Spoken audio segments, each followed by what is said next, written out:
లింగపాలెంలో ఘనంగా సర్దార్ సర్వాయి పాపన్నగౌడ్ 377వ జయంతి వేడుకలు.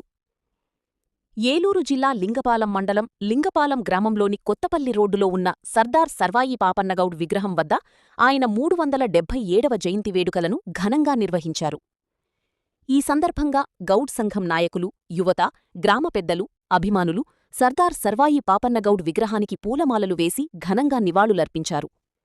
అనంతరం ఆయన సేవలను, ధైర్య సాహసాలను, సమాజం కోసం చేసిన పోరాటాన్ని స్మరించుకున్నారు. సర్దార్ సర్వాయి పాపన్నగౌడ్ అణగారిన వర్గాల అభ్యున్నతి కోసం పోరాడిన గొప్ప యోధుడని, ఆయన చూపిన ధైర్యం, ఆత్మగౌరవం, సామాజిక సమానత్వం వంటి విలువలు నేటి తరానికి ఆదర్శంగా నిలుస్తాయని వక్తలు పేర్కొన్నారు. పాపన్నగౌడ్ ఆశయాలను ప్రతి ఒక్కరూ ముందుకు తీసుకెళ్లాలని పిలుపునిచ్చారు.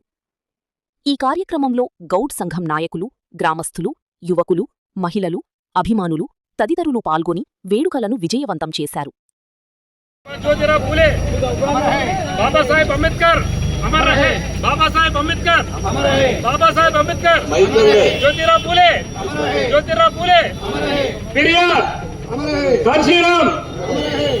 మనమంతా కూడా బడుగు బలహీన వర్గాల నాయకులు తలుచుకోవాలి తప్ప ఇది ఏ ఒక్క కులానికి సంబంధించింది కాదు.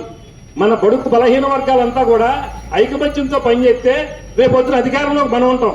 మన జనాభా శాతం అంతా మనకున్న సీట్లు ఎంత, పక్కోళ్ళ జనాభా ఎంత, వాళ్ళ సీట్లో ఉన్నారు. అది గ్రహించుకుని గ్రామాల్లో నుంచి బీసీ సోదరులు మన గౌడాసే కాకుండా గౌడాసి యాదవులు మంగళని, కుమ్మర్ని, సాకల్ని అందరినీ కలుపుకుని, అలాగే అల్పసంఖ్యాక వర్గాల వారిని మాలా మాదిగా, అదేవిధంగా ముస్లింలు, మైనార్టీలు కలుపుకుని రాబోయే రోజుల్లో మంచి ఉద్యమ స్ఫూర్తితో ముందుకొస్తే రేపొద్దున అధికారం మన వాళ్ళు కళ్ళకన్న అధికారాన్ని మనం సాధించుకోవడానికి అవకాశం ఎక్కువ ఉంటుంది. కాబట్టి మీరంతా కూడా కులంతో కాదు, ఇది బడుగు బలహీన వర్గాల ఆశాజ్యోతులు. వీళ్ళంతా కూడా వాళ్ళ ఆశయాలకు కట్టుబడి మనం ముందుకెళ్తే బాగుంటుందని నేను సభాపూర్వకంగా నిర్ణయించుకున్నాను.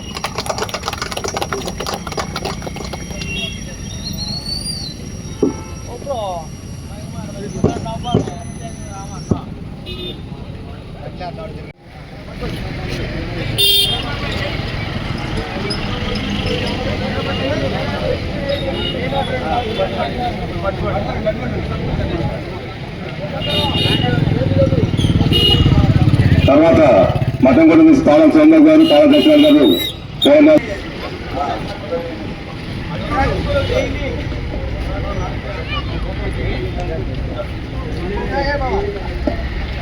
అలాగే సింగగూడెం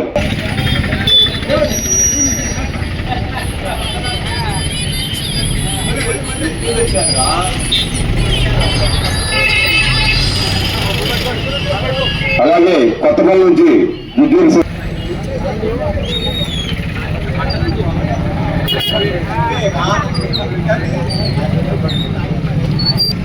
ఎర్రవల్లి పల్గాన్ రాజు గారు, నాయుడు గణేష్ గారు.